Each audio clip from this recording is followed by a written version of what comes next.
दुनिया के कई हिस्सों में परीक्षा का सीजन नजदीक आ रहा है।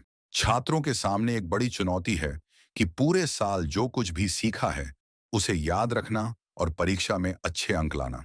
हालांकि क्या होगा अगर आपको पता चले कि बेहतर तरीके से पढ़ाई करने का राज सिर्फ ज्यादा घंटे पढ़ाई करने में नहीं है, बल्कि यह समझने में है कि हमारा दिमाग कैसे काम करता है और चीजों को किस तरह याद रखता है। हाल ही में हुए न्यूरोसाइंस के शोध से पता चला है कि किशोरों का दिमाग कैसे जानकारी को इकट्ठा करता है और याद रखता है। स्विट्जरलैंड के बर्न में स्थित इंजल यूनिवर्सिटी हॉस्पिटल में कॉग्निटिव न्यूरोसाइंटिस्ट बोगडान ड्रैगांस्की ने कहा, हालांकि स्कूल में सफलता पाने यानी स्कूल की परीक्षा में अच्छे अंक लाने का कोई आसान या शॉर्टकट तरीका नहीं है। सीखना एक व्यक्तिगत प्रक्रिया है।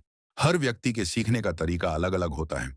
उसकी सीखने की क्षमता, ध्यान केंद्रित करने की क्षमता और सोचने का तरीका अलग होता है। पढ़ाई का एक ही तरीका सभी के लिए सही नहीं हो सकता। हमारे दिमाग में यादें तंत्रिका कोशिकाओं यानी न्यूरॉन्स के बीच बनने वाले कनेक्शन के रूप में जमा होती हैं। यह काम मुख्य रूप से हिप्पोकैम्पस और एमिगला नाम के दिमागी हिस्सों में होता है। जब न्यूरॉन्स अन्य न्यूरॉन्स के साथ नए सिनेप्स बनाते हैं तो नई यादें बनती हैं। इससे न्यूरोनल कनेक्शन का जाल बनता है। हमें बाद में उन्हें याद करने के लिए उन यादों को सक्रिय रूप से बनाए रखने की जरूरत होती है। हालांकि वैज्ञानिकों को अभी तक यह बात पूरी तरह से समझ नहीं आई है कि जब हम एक से ज्यादा चीजें सीखते हैं तो हमारे दिमाग में क्या होता है। ड्रैगांस्की ने कहा, हमारे दिमाग में यादें कैसे बनती हैं, मजबूत होती हैं और याद आती हैं, इस बारे में अभी तक पूरी जानकारी सामने नहीं आई है। उन्होंने आगे बताया कि सीखने की प्रक्रिया बहुत जटिल होती है। इसमें हमारे दिमाग के कई हिस्से शामिल होते हैं, जैसे कि हमारी इंद्रियां, भावनाएं, तनाव का स्तर, सोचने की क्षमता और याददाश्त। इन सब चीजों पर व्यक्ति के लिंग, सामाजिक स्थिति, आर्थिक स्थिति, रहने का तरीका और पर्यावरणीय कारकों का भी प्रभाव पड़ता है।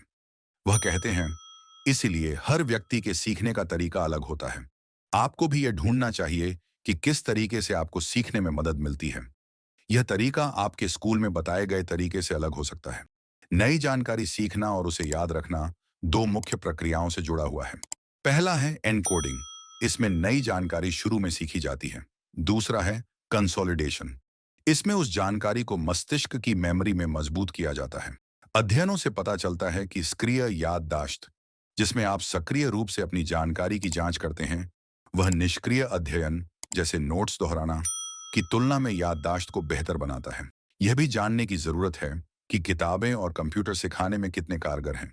न्यूरोसाइंटिस्ट के मुताबिक हमारा दिमाग न चीजों को सीखने के लिए बना है। इसका मतलब है कि हम नई और दिलचस्प चीजों को बेहतर याद रखते हैं। वहीं अगर हमारा सीखने का माहौल बहुत सामान्य है, यानी पढ़ाई का वातावरण एक जैसा ही हमेशा रहता है, जैसे कि कुछ कक्षाओं में होता है, तो हमारा दिमाग पूरी तरह ध्यान केंद्रित नहीं कर पाता है। ध्यान केंद्रित करना बहुत जरूरी है। इसलिए एक ही विषय को अलग अलग तरीकों से सीखने की कोशिश करें, जैसे वीडियो देखना, पढ़ना, पॉडकास्ट सुनना या गाना गाना। यहाँ तक कि जो आपने सीखा है उसे चित्र बनाकर भी समझाया जा सकता है। ये सब नई चीजें सीखने में मदद करेगा और याद रखने में आसान होगा।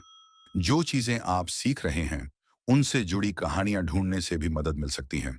अध्ययनों से पता चलता है कि विस्तार से दिए गए पाठों की तुलना में आप कहानियां पढ़कर 50% अधिक जानकारी याद रख सकते हैं। शोध से यह भी पता चला है कि सीखने और याद रखने की प्रक्रिया पर तनाव से काफी ज्यादा असर पड़ता है। सीखने के समय थोड़ा तनाव वास्तव में आपकी याददाश्त को बढ़ा सकता है। हालांकि अगर आप बहुत ज्यादा तनाव लेते हैं तो आपको याद करने में दिक्कत हो सकती है। हाल के अध्ययनों से पता चलता है कि तनाव के कारण नई जानकारी को याद रखना मुश्किल हो जाता है। जब तनाव बहुत ज्यादा बढ़ जाता है तो दिमाग नई जानकारी को समझने और याद रखने में असमर्थ हो जाता है। इससे सीखना और भी मुश्किल हो जाता है। बहुत ज्यादा तनाव चिंता का कारण बन सकता है, जो सीखने की प्रक्रिया को और भी कठिन बना देता है। सीखने के लिए थोड़ा तनाव अच्छा होता है, लेकिन अगर तनाव बहुत ज्यादा हो जाता है तो चिंता और असफलता का डर बढ़ जाता है। परीक्षा के दिन बहुत ज्यादा तनाव के कारण आपको याद करने में दिक्कत हो सकती है। इसीलिए उस दौरान ज्यादा तनाव न लें। ड्रैगांस्की ने किशोरों को अपनी पढ़ाई में सुधार करने के लिए एक सलाह दी, स्वस्थ जीवन जियो।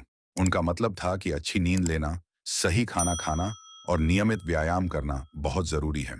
खासकर नींद, सीखने और याददाश्त को मजबूत करने के लिए काफी अहम है। नींद के दौरान दिमाग जानकारी को संसाधित और व्यवस्थित करता है। इससे किसी भी चीज को याद रखने में मदद मिलती है।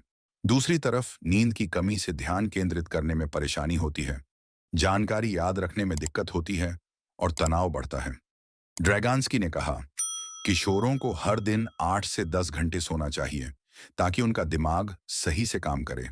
इसीलिए आपको पर्याप्त नींद लेनी चाहिए। अगर आपका स्कूल बहुत जल्दी शुरू होता है, तो स्कूल के अधिकारियों से इस मसले पर बात करनी चाहिए। विशेषज्ञ नियमित रूप से व्यायाम करने का भी सुझाव देते हैं।